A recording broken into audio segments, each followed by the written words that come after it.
Okay, so welcome to this panel session.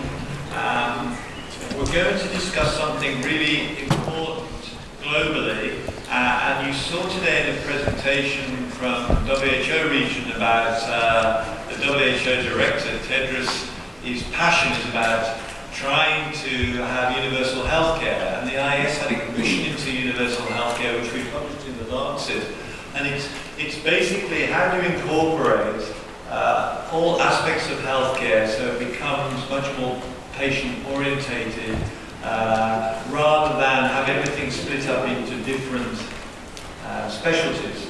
So, for example, an HIV patient has lots of different areas of healthcare around mental health. They might have diabetes, they might have hypertension, lipidemia, etc., etc. How do you do that? And if a hypertensive patient comes in with diabetes, how do you address their sexual health needs, if they address the risks of HIV? So this whole thing of universal healthcare is something that WHO are very, very keen on. So some of the critics of this from the HIV response have been, well, we'll lose our identity, we might lose funding, we might lose impetus, we might lose focus, it all gets absorbed into this thing. And others have said, no, the HIV response has got a lot to teach other subjects and other areas of medicine. So what we want to do now is to ask each of our panelists the question, how will the HIV response contribute towards achieving universal healthcare? And so we're going to start this off, and each person's going to have around 5 minutes to make a comment. And we're going to start this off with Mohamed from Chakoul from Tunisia. Mr. Chair, so universal health coverage is an important health priority, and in low and middle income countries, universal coverage targets to fulfill needs of the services and to improve their qualities while reducing financial hardship from health spending. And on this way, I think that HIV response may contribute toward achieving UHC goals through several action or activities. First of all, outreach activities provided by a peer educator, which allow to attain hard to reach population and communities as key population, vulnerable population, migrant, refugees. And this community involvement should be used as model for other chronic disease to strengthen health system and to offer service delivery for other disease. Secondly, HIV differentiated service delivery for people living with HIV, especially key population and vulnerable population, and the centered approach may lead to more efficiency for health and improve health system. Also, therapeutic education for people living with HIV raise awareness of people, improve adherence, and reduce resistance. And this method may be or should be used for other chronic disease as diabetes, hypertension, and may be used to also reduce antibiotic resistance, which is actually a big concern in the public health system. Decentralization and task shifting may simplify the pathway to care and to improve access to prevention and care. And this model is very important for chronic diseases to scale up access to treatment and return to care. Also, integration of health services for prevention as well as for care as combination HIV prevention, which may include multi-disease testing for HIV, for hepatitis, for STIs, and to offer a package of intervention adapted to each group of key population. and integrated care services allow to offer better quality of services and to reduce financial hardship and reduce also workload of healthcare workers. Recently, WHO recommended to integrate services for people living with HIV as HIV care, TB testing, testing for hepatitis B and C, and care for hepatitis, and also STIs screening and treatment. And integration could lead to greater efficiency and reduce cost. So finally, I think that UHC and continued efforts throughout HIV response must capitalize on potential synergy, especially in settings with high HIV burden and major resource limitation. And HIV response may serve as model for other diseases in order to achieve UHC targets. Thank you.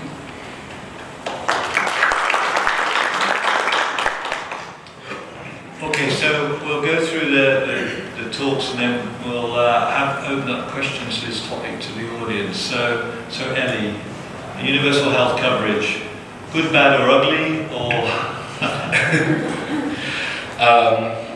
Well, the universal health coverage has a lot to learn from the HIV in terms of we've been battling with HIV for over 30 years, and there's a lot of lessons that we've learned, a lot of partnerships that has been put in place, and that is one of the key for universal health coverage. One of the things is that when we're treating with HIV, we're starting to focus more on key populations, and this is a key element with UHC, that when we're giving coverage of health for all, what we mean by for all is that by all who are affected. So we don't go and just test everyone for everything and expect to treat everyone for everything, but more of having focused, more strategic identification of cases.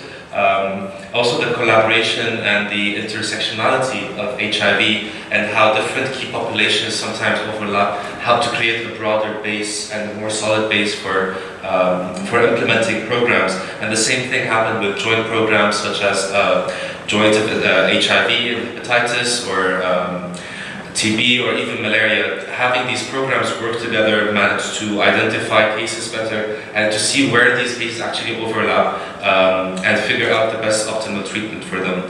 Also, I want to talk a bit about the testing culture. So with HIV, the testing has become more of a culture for a lot of people, that we go and we screen because we know that we're at risk. And I think transferring this kind of culture into the general public, that when you identify something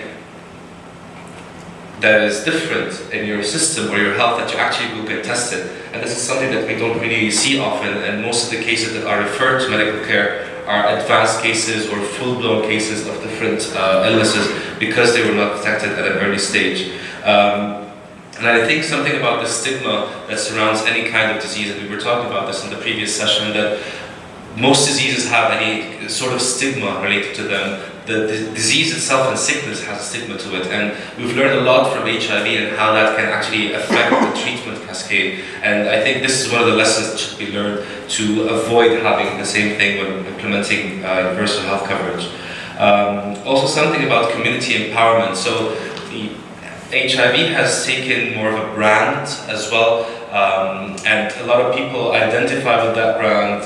They are proud of it, and they work collectively around it. And just seeing the people here in this room, all these people came here together to discuss this topic. And I think we can have the same thing about having the community empowered to identify, to support, and to treat. One of the things, because I attended the hearing of the universal health coverage in the United Nations a few months ago. One of the things that kind of annoyed me is that we were only 2 people from the entire region, the Middle East and North Africa. There were people from all over the world, and it was just 2 people from Lebanon. It was me and Julian, and no one else. We hope to see more representation. We hope to be more involved. And when we think about what is important, there were tons of people coming to say what is important for them. For us, it was HIV and coverage and health, but there were people talking about indigenous people in forests who cannot afford or get to healthcare, people with different abilities, lung disease, heart disease, vaccines resistance. everything is important, and everyone wants a piece of the UHC cake. But the fact is that UHC is here to organize and to make sure that healthcare is affordable, is accessible for everyone, and that everyone can have the piece that fits them, and no one is taking from another person. Thanks.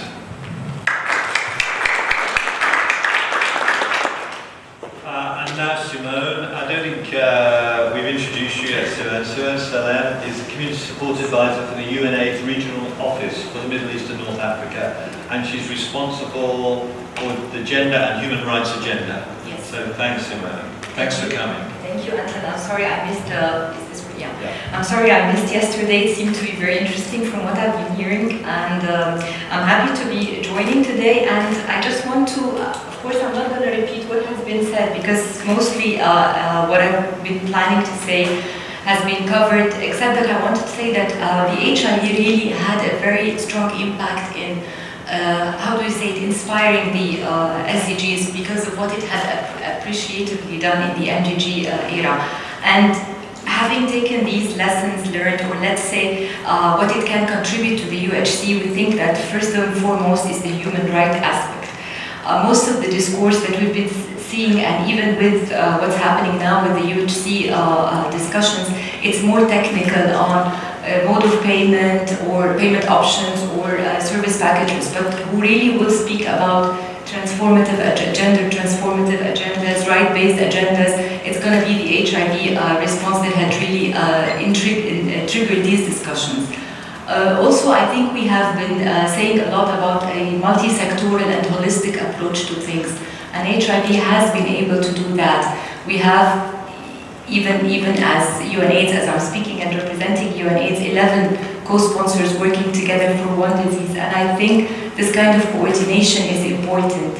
We see examples at the country levels, our national AIDS commissions, where we have people from many governments, from civil society, representatives from the key communities sitting and designing programs, implementing them, monitoring them. This is very, very important.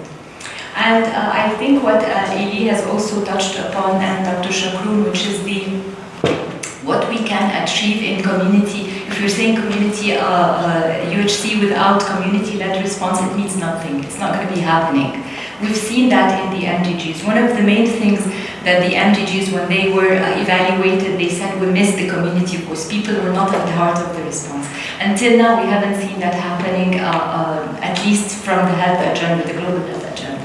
So this might be a very important contribution from the EHID, is that we ensure that people are in the center, whether through building the capacity of the community service delivery, and we've seen that happening with the 2 million community health workers initiative and the task shifting that was discussed, and also from the perspective of getting data and the community being able to get involved in data. Also, I think what we can get out of the HIV response as a contribution is what it had led to the communities to be very strong partners in the civil society is a very, very strong partner in the response. And likewise, it can lead into other diseases. So the integration that we're talking about, which is really, I feel, has been a missed opportunity and had cost us so much in terms of human expenses. And if we do not, I'm from the camp that says we might be winning in this region, particularly in the MENA region with the integration. There are lots of opportunities if we speak about TB, HIV, and Hep C, like Dr. Shakroun was saying. If we're talking about information of HIV and access to sexual reproductive health services, if we're talking about cervical cancer and women, plenty of things are going to come. The harm reduction approach, all of it together. Lots of things will be coming, but the thing that I would also think might be good and bad is how we coordinate. So we've been very good in coordinating, but in silos among the HIV people, let's say. Now the challenge would be how to coordinate our own expertise and experience with the other external or other diseases or other programs that supporting on health. I don't know if. I think also what might have been interesting is that we've been discussing universal health access before. In 2005, if you remember, we all came, the AIDS response came out with this universal access to services, equitable, affordable, and all of the current talk that UHC is bringing on board. So it's not new to the AIDS response, but again, it's important that we have that leadership, we have that political commitment. I mean, look at us. I mean, in terms of AIDS response, we have kings and first ladies and presidents sitting on panels and sitting on committees on HIV. So I think this is what we can contribute to the HIV response. Thank you. Thank you. So, Nadia. Yeah, you need to use that one. Thank you. So yesterday I was the first one to speak, it was hard, and today I was the last one to speak, it is hard. After all what was said, I don't know if I have something to add, but maybe I will say it on my way. I think, yes, we learned a lot from HIV, and I want to point on something. We learned a lot on HIV, but we still in the process of learning because HIV is still here and we still have new cases of people every day. Every day in Lebanon, I think each 2 days maybe we have like 2 new cases if we count like 200 cases per year or 160 cases per year, and if we divide it, we have like every 2 days we have new cases. This is Lebanon, a small country. What about the other country, and what about the other country where we don't know enough about our epidemic? So yes, we learned a lot, but we still have a lot to do. And I think universal health care goals, it can be like a new thing to approach. So when we think about the key population, I want also to point out on something, that the person cannot be a community. A person is a person, it's an individual, and each individual is different from others.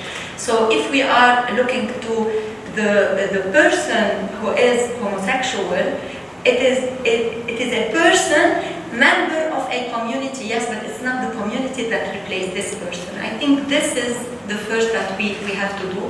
And from this start, we can be more holistic. So when we are thinking about a person, we are thinking about this person in specific with all what he needs. And we all know that the needs of each person are on different level, on social level, psychological level, on health level, on different sector of health. Another thing, when we think about UHC, we think about integration. Yes, we have, and we already started to integrate services. But maybe sometimes to integrate services, it needs also to double efforts and to sustain the efforts. And this is a challenge also for us. Another thing, we need maybe to decentralize our services. It's not to have like the same services in the same cities all the time. But what about the people that are living outside the city? We have to think also about the stigma and discrimination that is still there. Yani Simon said that we have to now we are doing more on human rights, yes, and we need to do more on this. Not only to change laws. Maybe we can look to practices, we can look to policies, we can look to the people that are in the frontliners, are working with these people who we want to target in our group. Maybe these professions can change their attitude, can change their mentality, and this, it can be like involving like other people. I think also we have to be focused more. And one thing also Eli said it about, we have to know more about our key population. We have to know more their way of living, not only their behavior, but what they are, their thoughts, what they are really their needs. We need to sit with them, to discuss with them how for them they want the service to be. And this is how we can change the service. We had good example in the region of many national programs working together, national programs developing strategy together, and this is also also a good point, and we can develop it more, and we can build on it to be like more comprehensive maybe. Gender issues. Now it's very trendy to talk about gender, but gender is here. We are suffering from gender issues long time ago. But gender now, it's like more all the agenda. The HGG is talking about gender, putting more support in gender. And yes, HIV, it is linked to gender. And this is also our opportunity toward universal health care. So, and I think one more issue, it is to, it's very enriching when we have more guidelines, more protocol to be developed on international level. But I think all the time we need to revive this protocol and to take what is feasible and what is adequate, what is it appropriate for each of our country. MENA region, it's not one country, it's like 21 countries or 22, I don't know, in this area, and each country is different. Also, the needs of the people are different, the context is different, the government look to the people differently, the government involvement are also different. So all these different issues, we have to look at them in a different eye to be able to implement differently and to be more focused in our work. Thank you.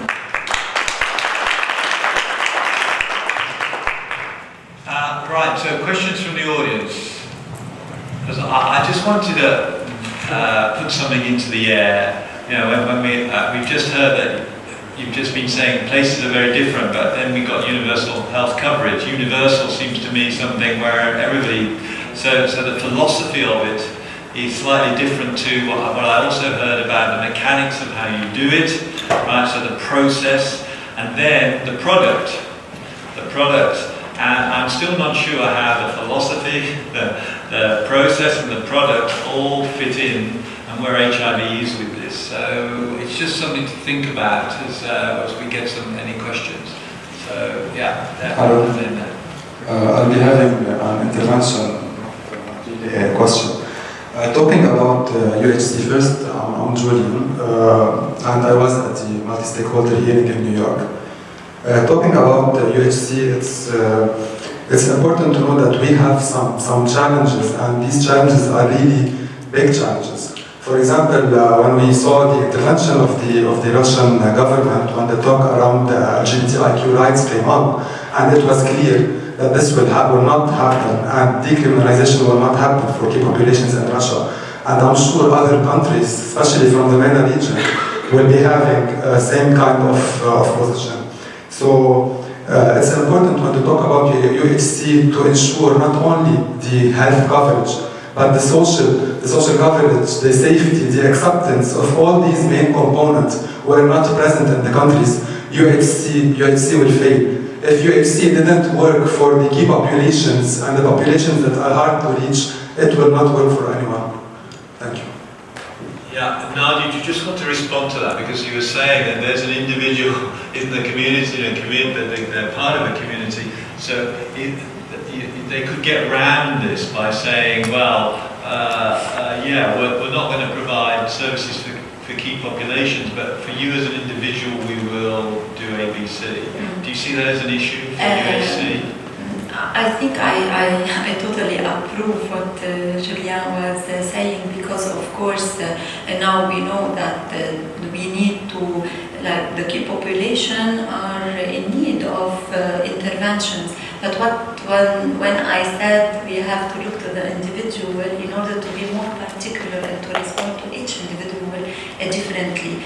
But yes, we need to, of course, I totally support, because yes, we need to tackle the structural barriers, and one of them is criminalization of many of key population, not only LGBT, drug users, sex workers, and other groups as well. And we all know that these groups are much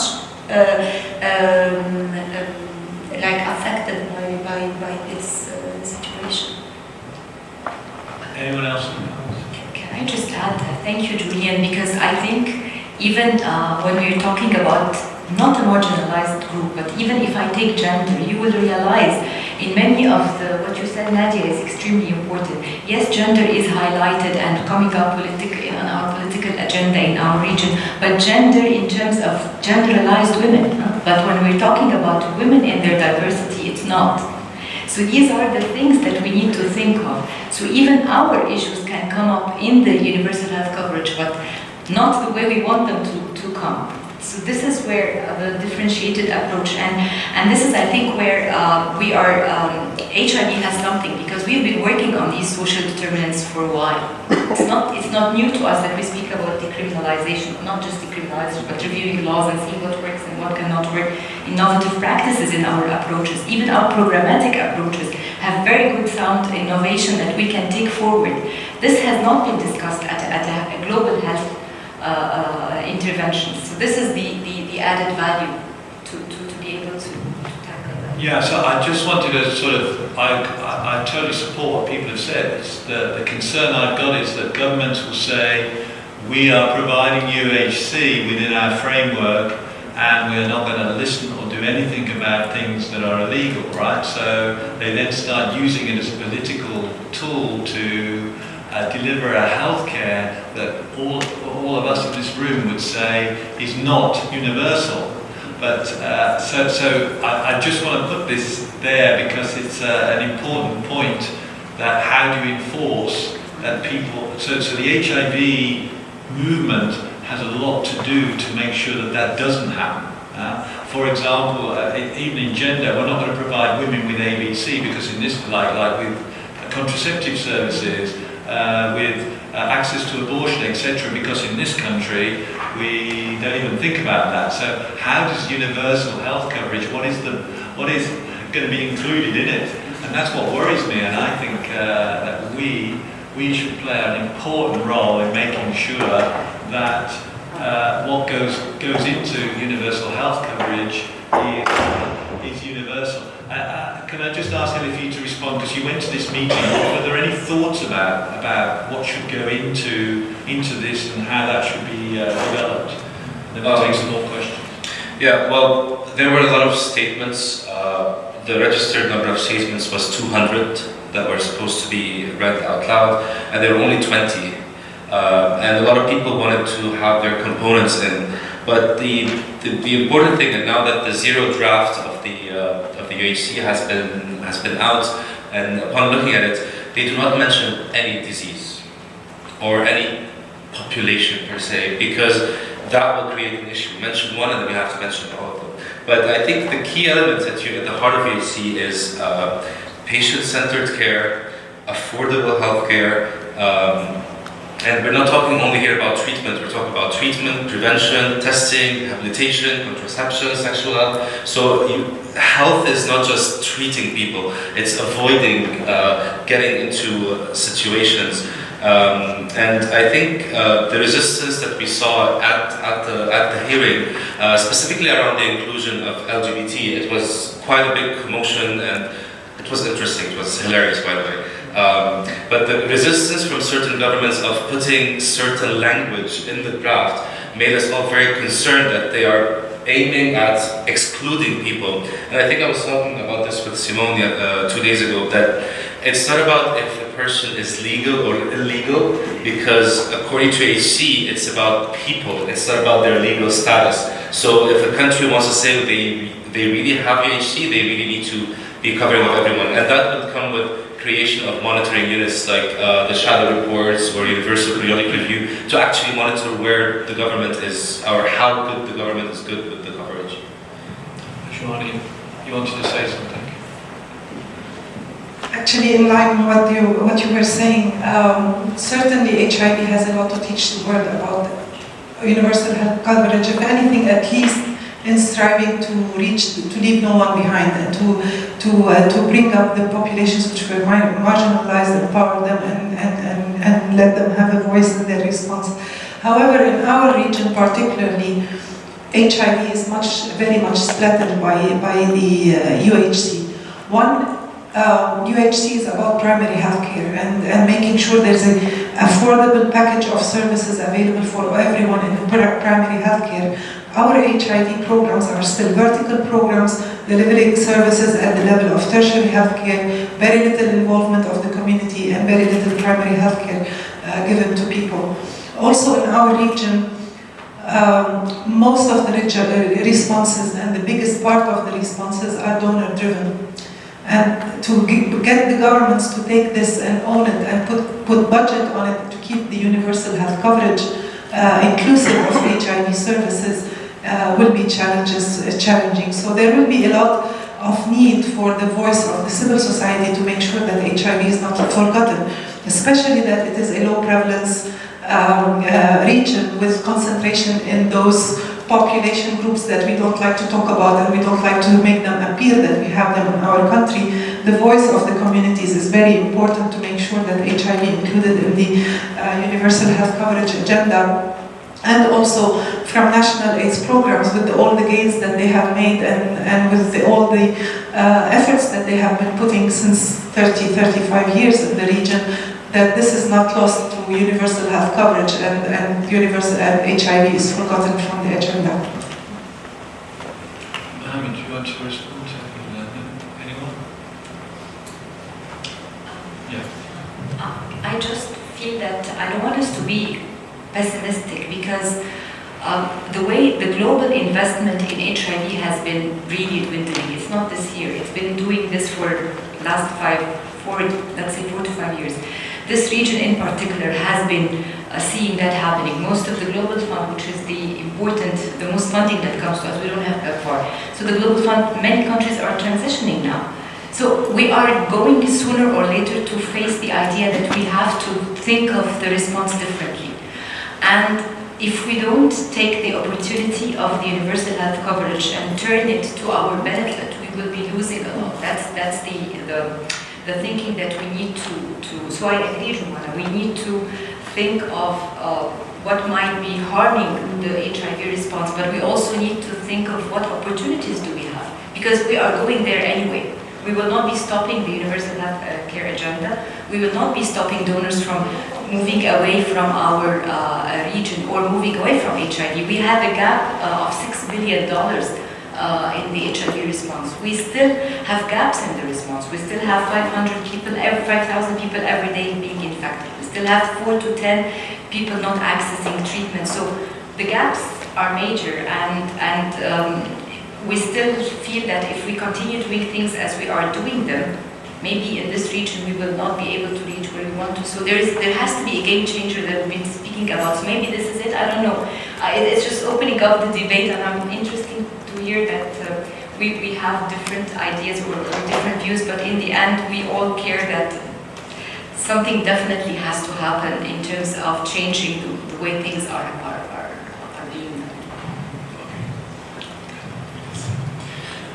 For me, I think many efforts were made for prevention, testing, HIV care, and treatment. But we need to do more for key population in terms of human rights, in terms of stigma discrimination, legal issue, especially primitive law in our region, sexual and reproductive health. And I think in our region many obstacles and barriers persist and have a negative impact on the progress of HIV response in our region. Yeah, it's sometimes hard though, and Simone, to think that that's going to happen in primary healthcare. These big political movements, because often they are way above that, because people in primary healthcare most of us have done primary healthcare in some way or the other, and you're there faced every day battling away, and it takes a lot more effort to actually start to get involved in political and social issues. You know, at the end of the day, you're pretty ground down. So it's so if that happens, we really need to maintain a cadre of people who can be our advocates to make sure that we can keep things moving on and doing that. I agree with the funding gap. So,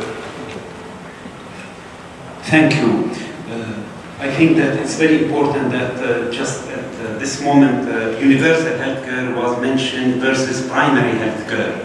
And I would like to raise the point whether we are at the MENA region whether we are at the level of the universal healthcare. Because did we provide the primary healthcare to our patients? I like very much, and like other colleagues, your idea, Dr. Pozniak, about the same-day treatment. But once we diagnose a patient positive to HIV, then the next step becomes a very expensive step, really a hurdle to come over. You know, we all know that a lot of tests has got to be done, the basic health tests, before starting treatment, and then we have got the T lymphocyte subsets and the HIV viral load. In our country, in Beirut, Lebanon here, those two tests are very expensive, really very expensive, and they cost several $100s. So this is an obstacle which we have got to overcome. Not only that, but also our patients who are living with HIV, they have got to try to manage to get those two tests done once every year. Although they should be done twice per year. But still, they find difficulty in doing them once every year. So, primary health care may be in our own region. Maybe you have got to pay attention to that provided, and then the universal health care maybe. Okay, so there's an argument to say HIV should be outside of universal. It's sort of in the umbrella of universal health coverage, but not provided at primary care level. We heard you say a similar thing. We have to be careful where it's delivered. Do you want to just clarify that? I think universal health coverage is a very good thing to happen for everyone, not only for HIV, but the HIV community needs to be careful and to be engaged in universal health coverage and making sure HIV is included. Because if it's not engaged and it's not fighting for HIV to be included, it might be forgotten. But even if it's included, it's where it's going to be included. So if it's included at primary health level, and that might save a lot of money, because tertiary care is expensive, and it might be an opportunity rather than a risk, but we need to work that out. I mean, there's a lot of resistance around the world. I mean, if I said hands up here as thinks that HIV care should go to primary care, not many hands are going to go up, right? So, and if you ask primary healthcare physicians, we've done this in the UK, do you want to look after HIV patients? All the hands stay down, right? So it's this, as I say, this one component of universal health coverage about how you operate it and what the product looks like is really important. Does anyone else in the panel want to say any more? Just a small thing, because I realized that a lot of people, when we talk about UHC, they think that it's going to happen when the declaration is signed, then everyone has to have everything. But that's not the thing. When people are committing to UHC, it's how to start engaging more people, how to start bringing more people to care. Nadia spoke about people who live in rural areas, and that's only one of the issues. Displaced populations is something else. So by developing policies or putting into place systems that would start having more people in care, that's how you start it. The target is to get to UHC by 2030, as well as everything else. We want to make utopia by 2030. But at least putting the systems in place, even if we get coverage up by 10% in 5 years, that's a huge step. So it's not something that's going to happen overnight. Yeah, okay. So Arash, you wanted to come in? Oh, sorry, yeah. Well, come on, say it, and then we can come back to this. So, Arash, I wanted to support your point. You know, I'm involved in Tajikistan for that integration and universal health care, coverage. So in the past it was vertical, supported by Global Fund. Those physician and social worker and peer educator have been in numbers of training. Now we wanted to go to horizontal. I have to train 200 doctors, motivate 200 doctors for one city, motivate 400 nurses. So, and then there is no that bonus for those doctors to provide service. So one of the concerns is quality of care in the future. If we wanted to have that universal integration, do we have same quality of care or not? But the issue now is AIDS clinic as a vertical, it has the stigma. So we are between two big challenges. So now how we wanted to solve it, need more research in the region. I just wanted to say what he was saying, same idea. Because if we want to integrate the HIV in the primary health care, I was thinking of how we will train these professionals, these doctors or other healthcare providers that we need them to be involved in the care. So we need to train them to reduce the level of stigma, to raise more awareness in the general public where the primary health care center is present also, because the people maybe they will not go to this center if they know that people who are HIV positive are going to the same center or seeing the same dentist in that center. And we have all these kind of misconception in the general community. So it will give us like more tasks to do and more load of work to do.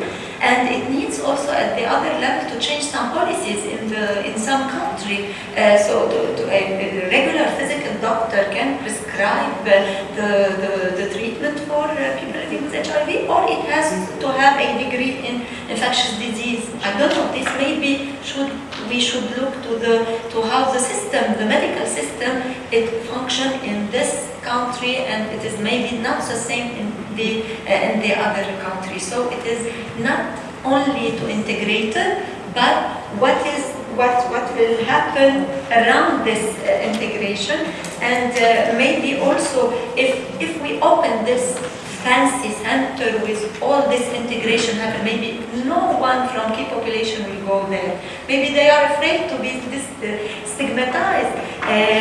Maybe they will not have the people who we want them to go there to be tested, because they are not linked to an outreach program, to CSOs, etc. And all these exist. So if we want to integrate it, we have to think of all the puzzle and to link it together. And Yeah. I don't know how much time it will take. So these challenges are also, I'm just saying another way of looking at it, it could be a huge opportunity to destigmatize HIV, get it into the general population, make sure there are all healthcare workers and people who sit next to another patient, it's all fine because you're all there getting universal health coverage, and we've got 10 years to try and achieve some of this. It's not very long, let me say. If I think back 10 years, it's like yesterday. So you could look at it rather than lots of obstacles as huge opportunity. And I think that some people have already been saying that HIV isn't a privileged, isolated thing anymore, right? It's not just this entity in its own universe, and that we have to start doing other things. I'm just putting that viewpoint forward to see what the audience. Is there any other points from the audience? Did you want to say something, Andy, from before? Sorry, we were. No, it's okay.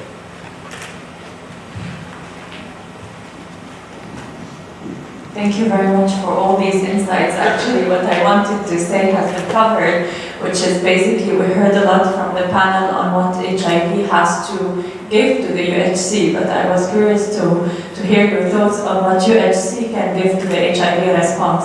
And actually, I think I've heard a lot of thoughts on this afterwards. And I think we need to be positive about it, because there are a lot of strengths in the HIV response that can be put in the UHC. And from another hand, a lot of good things probably UHC can bring to the HIV response. And one of them is reducing the stigma and treating HIV like any other disease instead of isolating the people living with HIV. Another point, maybe it's just to think about it, is also the context, because we all hear donors talking about sustainability, talking about cost effectiveness. So how would also integrating these responses be addressing these 2 points? This is it. Thank you.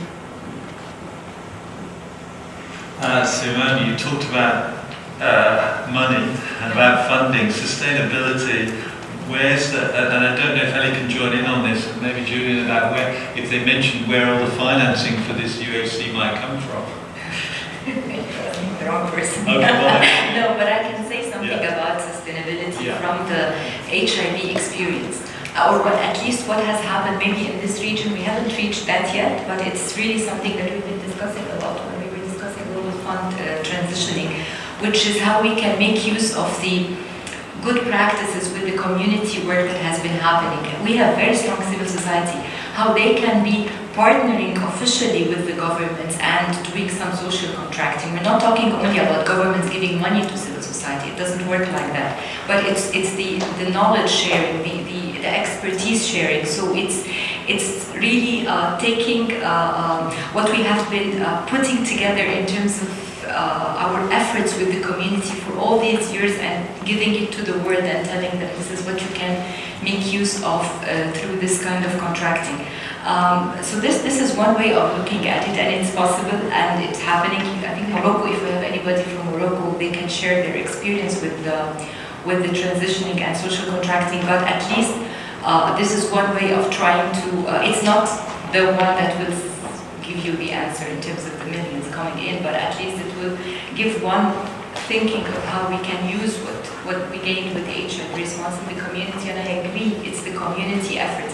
And may I say, as UNAIDS, this is the one main thing that we felt we can give to the UHC agenda, which is the community aspect of the work. I think this is where our strengths are going. Hi. Julia, and then back to Nadia, just to... Yeah, about the financing. So as Simon mentioned, social contracting is one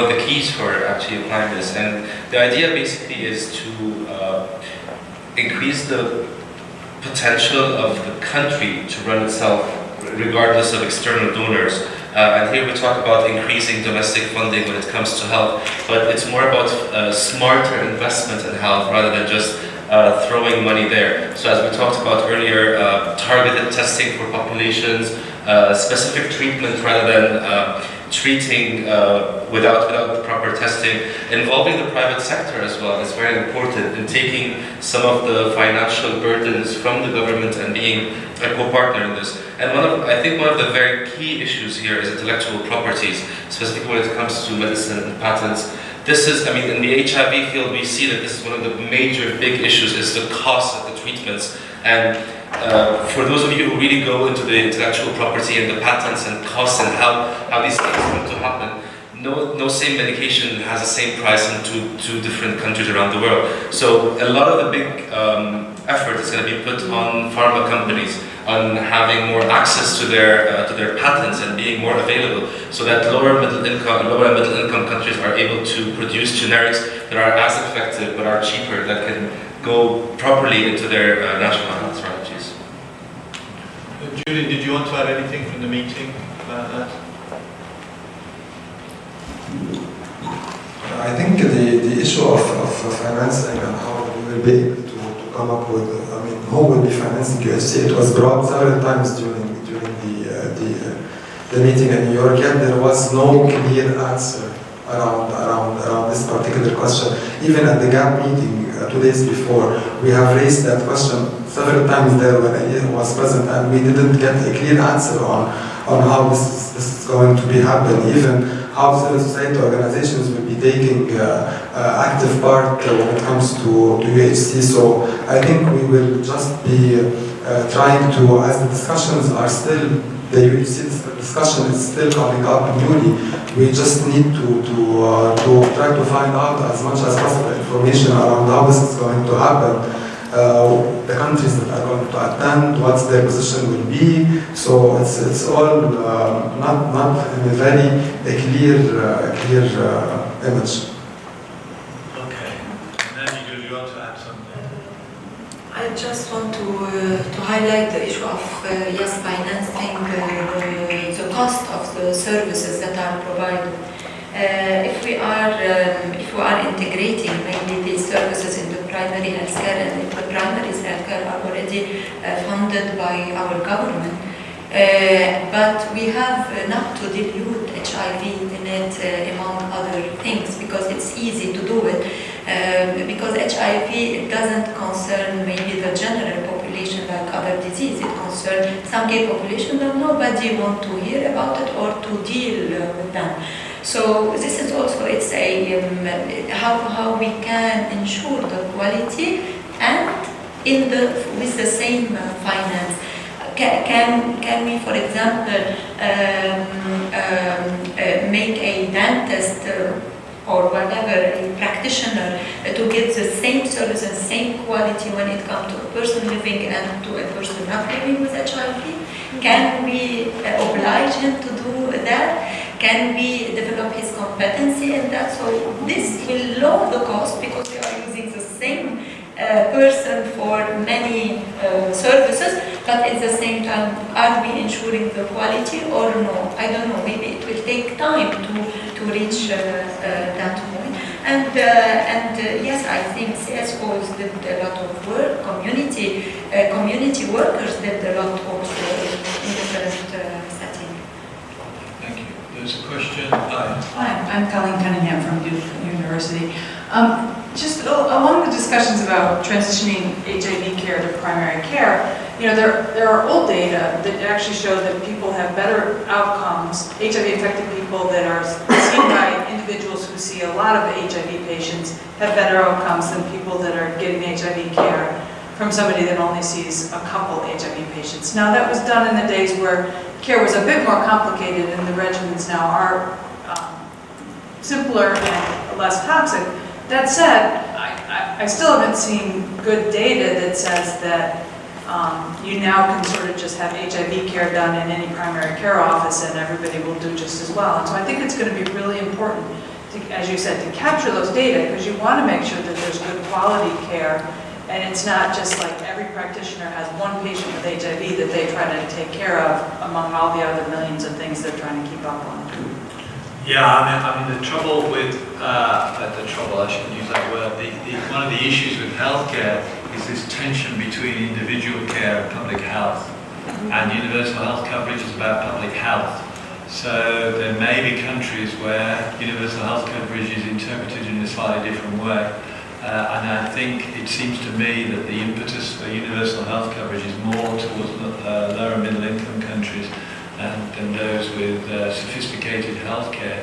The two things I would say that the philosophy that the world needs, I believe the world needs to adopt is number one, that remember that health's a human right? So it's non-negotiable, absolutely non-negotiable, that health and the second thing is that it should not compete against any other budget. So you shouldn't say, oh, we're going to build a warship rather than spend on health. We're going to build 20 more buildings rather than spend on health. It's going to be non-negotiable. So the funding for health and the provision of health, for me, is totally non-negotiable. How it's delivered then is a different thing. So did you want to reply to this?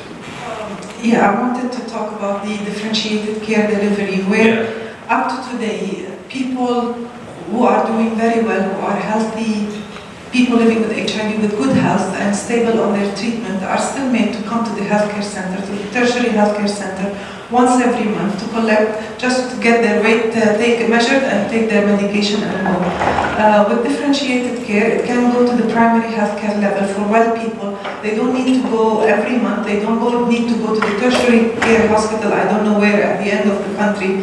It has a lot of potential in primary healthcare.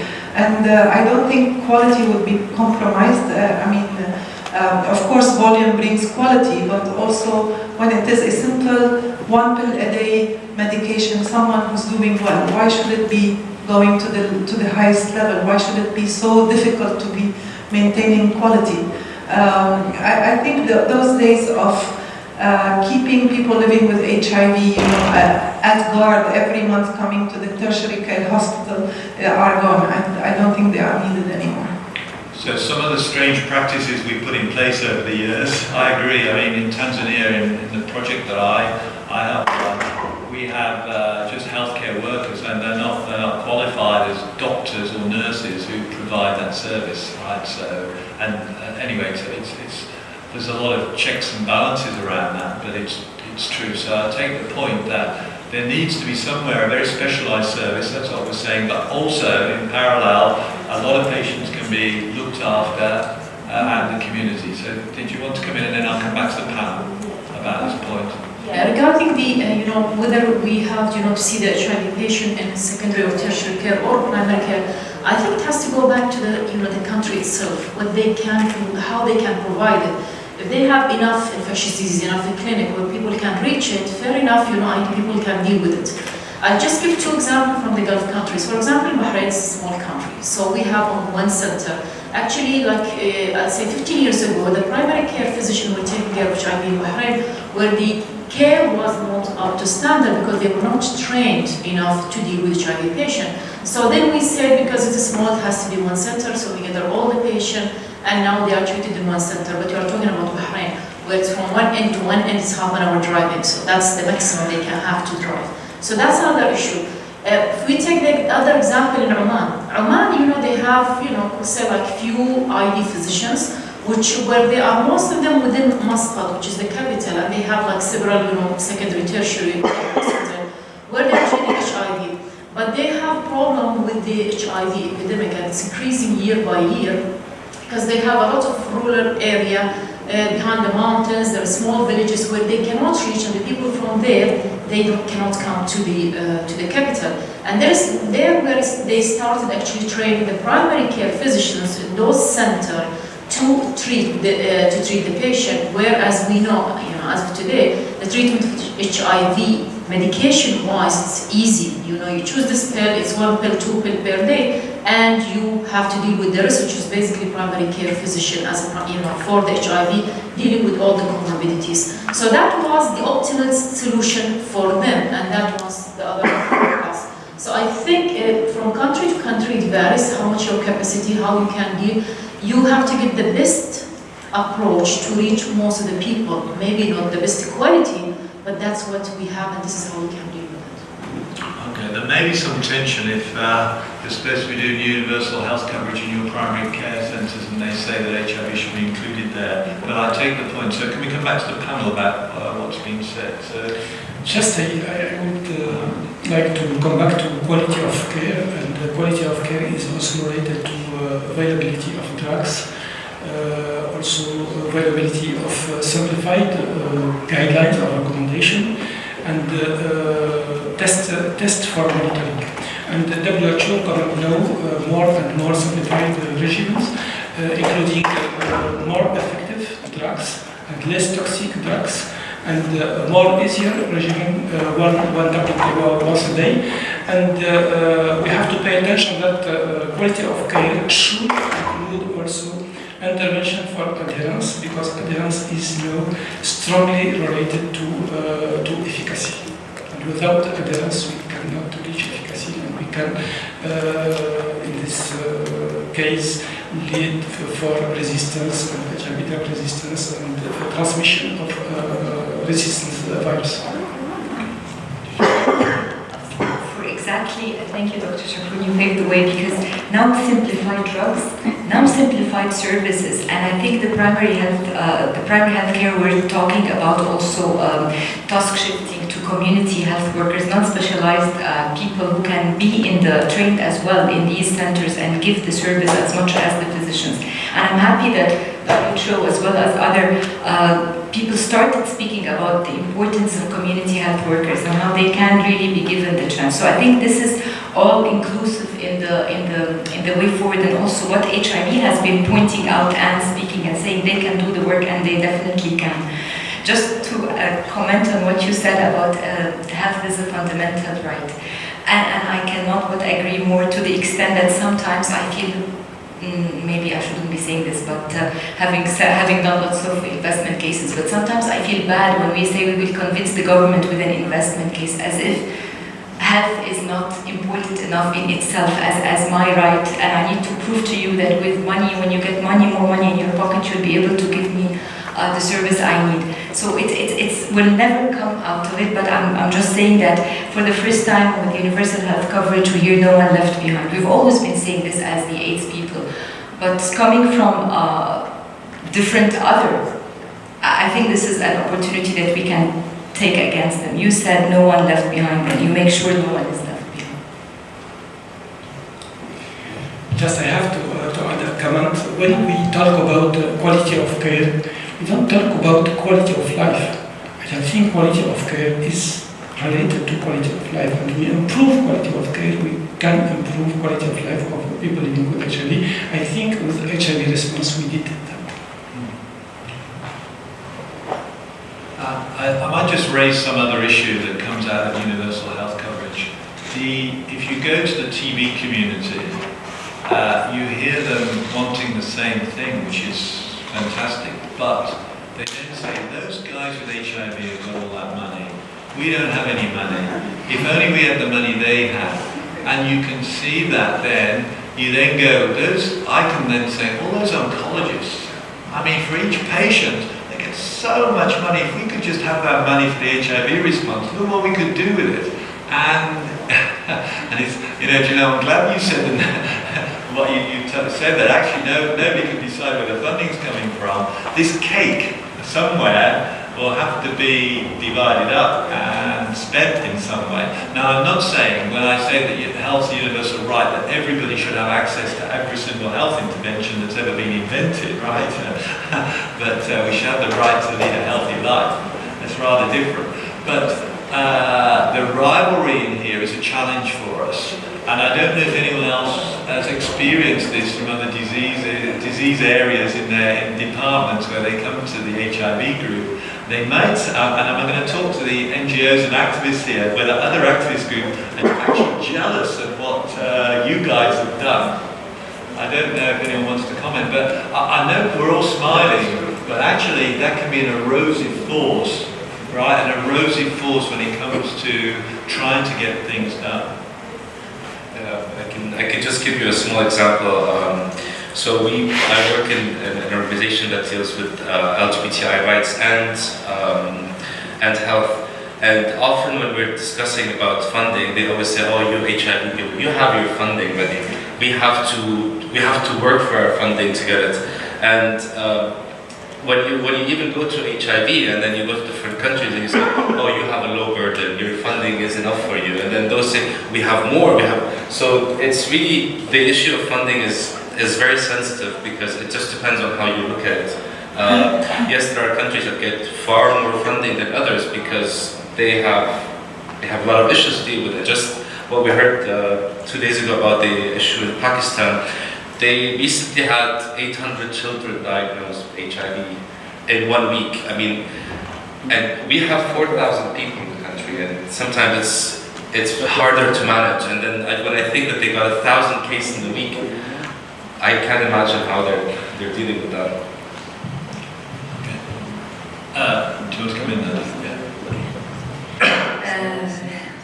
So yes, when I said that HIV has not to be diluted in other diseases, I wanted to point out of the specificity of HIV in prevention, care and treatment. And when it comes to TB, I think it will be the same. There is a specificity in care, treatment, prevention. But all in these diseases, there is a common ground that you have to do prevention, care and treatment for everyone. Maybe the same person has 2 diseases at the same time. Maybe he has 3 other contexts. So the way that we have to serve them, it will be different.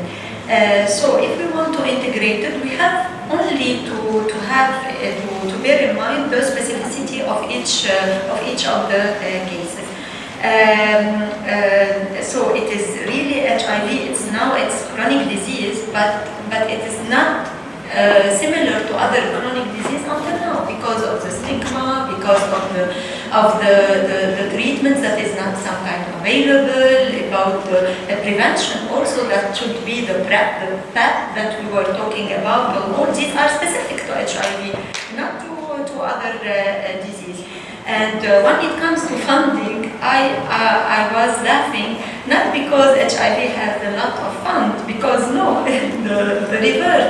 Because now I will laugh if I am sitting with Eli and he said there is no fund for HIV. I will laugh because, in my opinion now, all funds for HIV go to LGBT community, not for women, for example. I might see it from this side also. So we all need the support Why? Because our government don't support these problems. Because HIV is not seen as TB in the region. It's not a public disease. Everyone will be touched. It's something that is epidemic. No, it is still specific. I might just ask, and I'm sorry to ask the government a question, but it's going to be indirect from the Ministry of Health, maybe. Mustafa, sorry. It's fine. It's just to say, what's the awareness, and if anyone else can let us know about the movement towards UHC with the Lebanese Ministry of Health. Is there any are the plans already ongoing, or are you waiting for more declaration from the UN? Well, as far as UHC, I think the government of Lebanon, the Ministry of Health, and the whole cabinet is moving towards UHC since long ago. We have a lot of things that are integrated. We have primary health care that are involved in so many activities, so many provision of medications and dealing with the chronic diseases. The problem is that the budget of the whole budget of the Ministry of Public Health is limited, and then the extent of activity that they can do is also limited. Most of the medical practice in Lebanon is privatized. It's no more than 95%. And most of the budget of the Ministry of Public Health is going towards treatment and hospitalization. So how much they put in prevention is just contained in a specific basket that cannot be extended more specifically in this constrained situation that we're having, even with this new budget that is gonna be declared maybe in less than 1 month. The budget of the Ministry of Health is the same, if not less. So those declarations of UHC that have been proposed internationally, how much we can go follow the whole extent of it is a question mark. So it sort of raises an issue for me now then, that could UHC force some countries to develop more and more private care because they don't want to be part of UHC, because they feel that UHC is not going to be good enough for them. So you could see an opportunity for private healthcare to take this on. I'm just putting this forward. I'm not.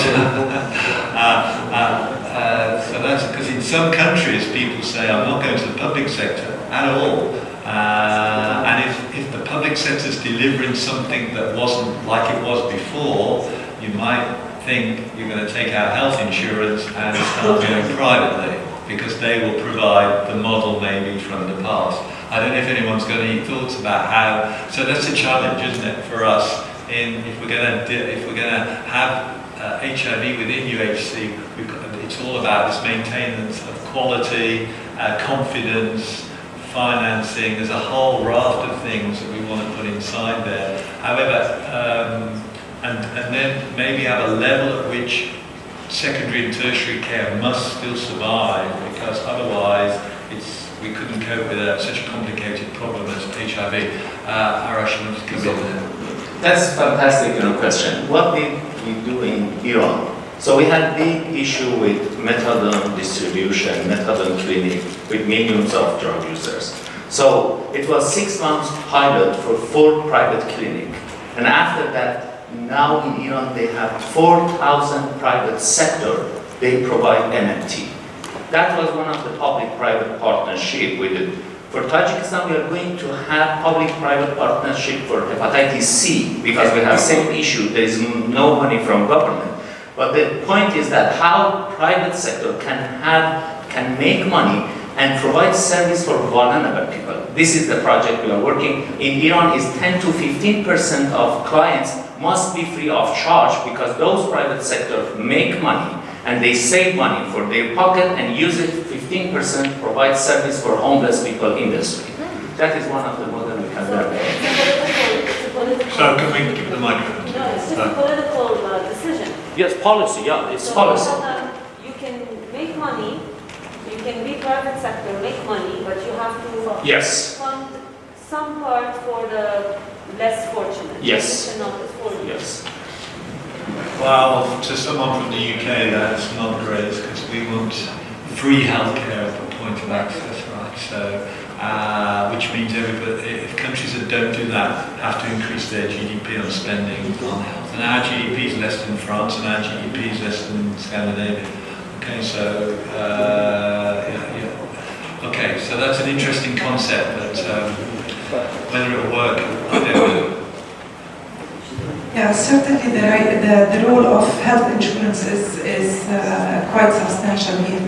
Currently, there is no equity with health insurance. There are different schemes in different countries. For the same population in countries, there are different schemes of insurance coverage, and every one of them has its rules and has its scope of coverage and scope of payment. And I think the role of policy and governmental engagement, either with private insurance or with the government insurance, to make it equal for all people and include more packages in it, can have a role. That's the kind of partnership that could solve the problem. And you were talking, Anton, about rivalry with other diseases. Actually, my rivalry is with other sectors. If we take 1% from the military budget and add it to health, we cover, I think, the whole population for all diseases. So maybe there should be a call for that. That's what I said, but the thing is that the health budget has to be non-negotiable, right? So the funding for it, so they can't then go and spend it on the military. I agree with that. I mean, one aircraft carrier will fund the whole. But we could go into the fact that if you take 50 of the richest people in the world, they could fund probably almost every health sector problem, right, that we could all have. So you could say that the global economy is we're at the very, very sharp point of it. Yeah. Are there any other comments about what was being said? Yeah. Okay. Daniel.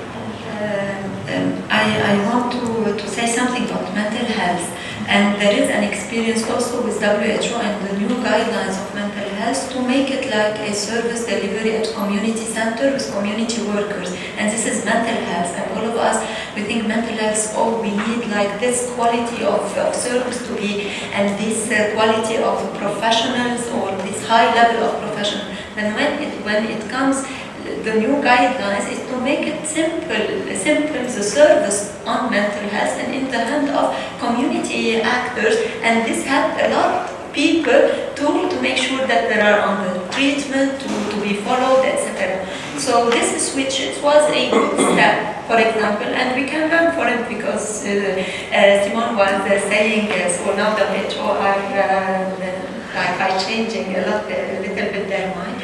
Another one more issue in Lebanon, I remember like long time ago, all the people that were like living with HIV and need their medication, if they are on the social security, if they have an employment and have their social security, they have to get their medication from this social security under the cost of social security.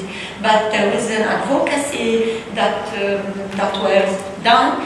All the people now in Lebanon have all their medication free of charge from the Ministry of Health, from the government. So I don't know how the Ministry of Health did this shift for the treatment and the coverage, because Rumana was talking about insurance and different kinds of insurance, because we know in my country, for example, insurance companies do not cover a person living with HIV for her treatment or test or even for STIs. So I don't know if we can learn like from this experience. I would just like to say something, although I'm sure maybe some people will not necessarily like it. as the global network of people living with HIV, I think there is something that we all, as local CSOs, you need to look on when you talk about money, because our money is mainly a lot of the money, the government money, is going to the pharma companies. So it's important that CSOs, it is really the time for a collaboration between CSOs and the government to happen, to push for reduction of the prices of the HIV treatments. Like we have seen lately what has been happening in San Francisco with Gilead and PrEP. I think we need to do something similar regarding HIV treatment in the region with all the pharma companies. Yeah, I know.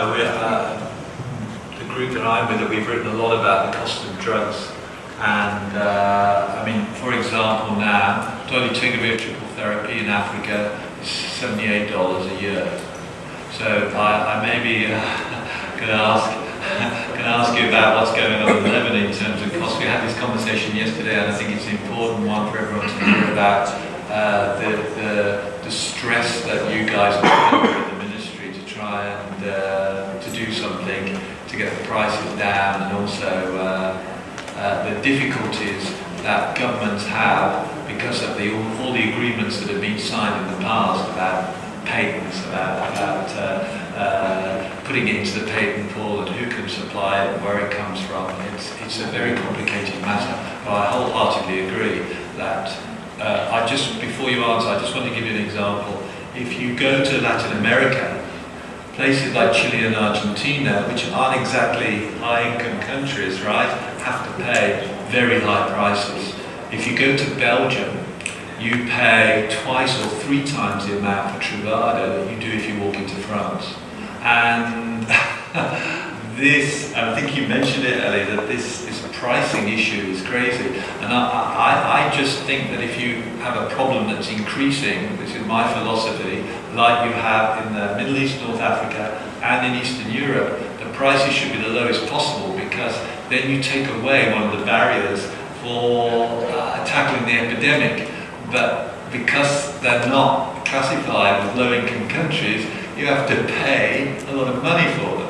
So maybe you could just tell us a bit about the problems that are faced by the ministry in terms of getting the prices down and the funding for the drugs, because it's easy for us to go to governments, it's your fault. It's not their fault, it's their problem, right? And then the problems are then international. But let's just hear about this. Let me first answer Nadia about why we did it in HIV, not in other diseases, having all the patients living with HIV come get drugs, medication from the national expert. It was, at that time, it was the government was thinking of UHC. In fact, before UHC now is, and they wanted to have this electronic card that for everybody that holds your medical file and everything, and that every Lebanese national would have a card that indicates what kind of drugs, what kind of diseases, how he was treated, and then and he can get services everywhere from private healthcare services or from the ministry. And then to generalize this to other schemes of health insurance, governmental health insurance. And then I proposed with some colleagues in the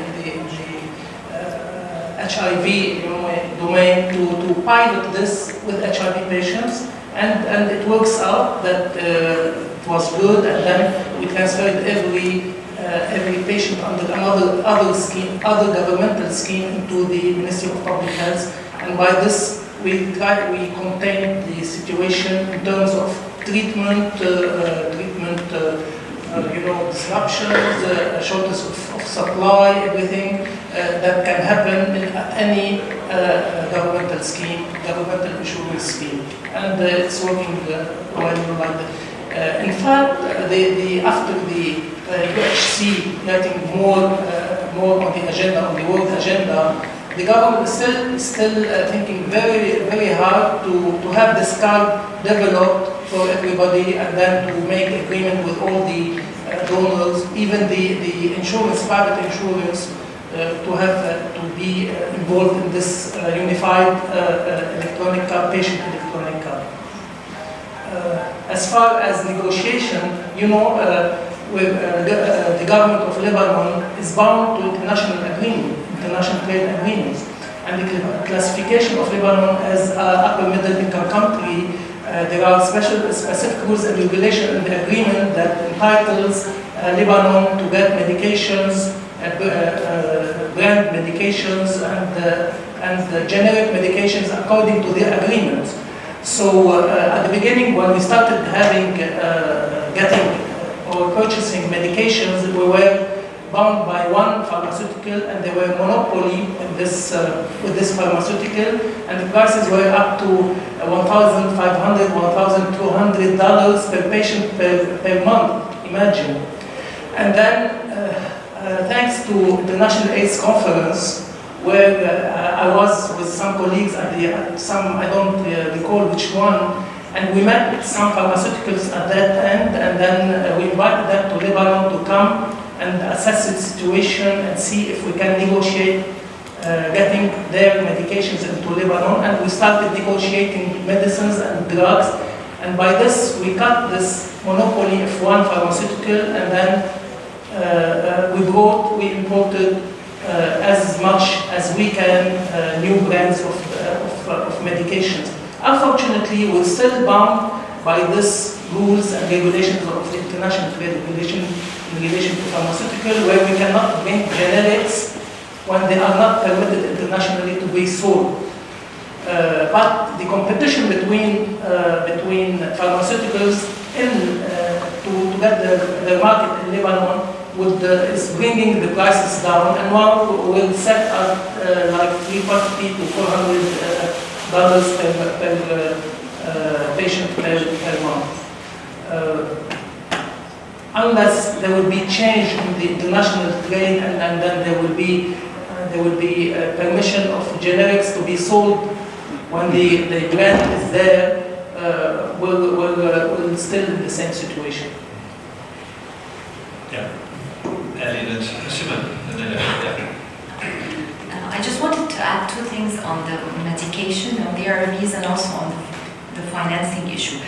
So one thing that local production, I know we haven't been discussing this much, but I think this is one thing that we can think of in the future. Maybe the Egypt example of Hep C is different because it's an epidemic, but still the possibility and the capacity was there. I know that now even Egypt we are producing some of the ARVs, but still maybe if it's not as expensive as bringing them in, but the added value is that they're always available, so there should be no stock out. So this is one thing that we can consider. The second thing, and I don't want to rock the boat, but if we have people from the Gulf, I think we have been discussing one of the Arab aid strategy, which was regional solidarity. So maybe if we are thinking of countries to support other less favored countries in the region, when we're talking HIV, it might be difficult. Although some countries in the Gulf, we know that they would give to the Global Fund millions and billions for Africa. But with the shift to universal health coverage, and if the money is going to the primary healthcare services in the less fortunate countries, things might change, and we can see more regional solidarity happening. So this is also one thing that we can think positively from this discussion. I'm not sure how many of you are aware of the CABs. There's the MENA-CAB, World CAB, Africa. So CAB is the Community Advisory Board that meets together with pharmaceutical companies to discuss many of the problems regarding intellectual properties, the prices, and the availability. One of the things about dolutegravir is that they have given the price for all of Africa except for Algeria. And then that was an issue between the Algerian government and ViiV on getting dolutegravir there, and still not there. So one of the issues about local production, Simone mentioned, in some countries it might work, in other countries it might not, because the cost of raw material differs and can fluctuate. The production can cost more than actually importing the treatments. Also, I wanted to emphasize on the Doha TRIPS agreement that made these intellectual property is open for everyone. But I want to just focus on something that UHC is not about just the funding itself, it's about smart funding. So, and we were joking about, adding from military to health, but if we really want to talk about budgeting and government budgeting, there's a lot of needs, and there are other groups that are going to say, no, we need this 1% for education, we need it for agriculture, we need it for proper roads. So it's not really about the share of the funding, but it's about advocacy with the government, with the ministries on smarter health funding. And this is the work of UHC, that once the countries sign this declaration, it's up to the civil society, the health workers, to work with their government. It's about working together for smarter health coverage, rather than having the government alone and then having these decisions. Just one more thing to add about local production or generics work in Lebanon bound by WHO qualification medications. We cannot import or let prescribed medications out of the pre-qualification scheme of WHO. So we have, in fact, we have local production of 1 or 2 ARVs, and we have other countries that are willing to sell Lebanon some generics, like from Egypt or Iran. Most of them, or perhaps all of them, are not WHO pre-qualified, so we cannot get them. Okay, so a final comment, and then we'll wrap up. On the prices of medications, I think the awareness of the government as well as the society of the provisions of the TRIPS agreement for the prices of medications makes a big difference. One example is in hepatitis medications when they were being registered in the region. They came to Egypt to register a patent, and Egypt refused the patent, and another country accepted the patent. It ended up with Egypt being licensed to produce, and now their medication for hepatitis C is costing $73 per cure, and in the other country the prices were at $20,000, and finally now they made it possible to buy from Egypt the generic produced in Egypt. And while it is costing $73 in Egypt, it is costing in that country $4,000. So there's an element of understanding when to register and when to give the patent, grant the patent, and when not to grant the patent, and then also the awareness of the market and knowing how much the prices are in the market, not to pay $4,000 for something that is costing $73 in the other originating country.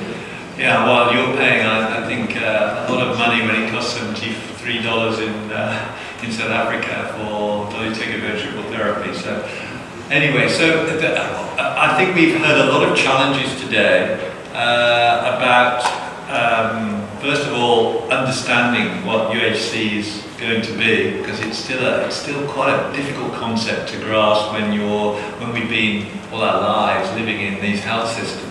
And then secondly, the path to get there, and then finally what the final product will look like. I think there seems to be a lot of challenges from the HIV side about whether or not we can maintain quality, and also we can maintain specialism within it, because it does require that. Any of us who've seen sick people with HIV don't. A primary care physician won't see it. If someone's broken their femur, he can't deal with that, whereas you have to maintain, and we have to push the same for us. But I think that lots of challenges will be opportunities. I know a lot of our conversation has been around about finance, sustainability, and where we fit in with this, but I think that's vitally important.